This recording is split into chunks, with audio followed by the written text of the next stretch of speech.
বুঢ়ী মাক চিনি পোৱা নাই নহয়, আছোন আজি ঘৰলে পিঠি বখলিয়াও নে নাই চাই থাক। অ খুইটি অকলে অকলেনো কাক গালি পাৰি আছে? একেবাৰে বৰ পানীত গেছোৱাটো একো নজনাই হলি। এই বাঘৰ আগতেল খোৱাটো পোৱা পৰা নাই। কৰবাত দেখিছিল নেকি? 3-4 বাটা মই খবৰ মই তাক লগে পোৱা নাই নহয়। এতিয়া কাঠখিনি দেখুৱাব লাগিছিল, কোনে দেখুৱাব? ঘৰখনত এতিয়া পুৰুষৰ নামত সিহে আছে, সিহে কাক দেখুৱাব পাৰিব? অৱশ্যে নাকেৰে শুনি চালে মই গম পাই যাম। সেয়া গোবৰ কঠলাই নে বন তুমি? তেতিয়াহ'লে ৰৈ থাকিব নালাগে, কামত লাগি যাব।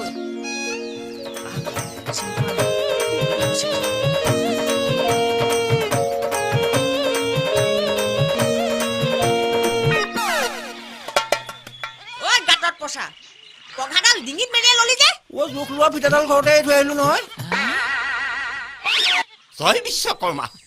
ঐ বুবু, এই ধান কেইবস্তামান বিক্ৰী কৰিবলগীয়া আছে অ'। কাইলৈ মাৰোৱাৰী গোলালৈ যাম ওলাবি। কিয় ধান বেচিবি তই?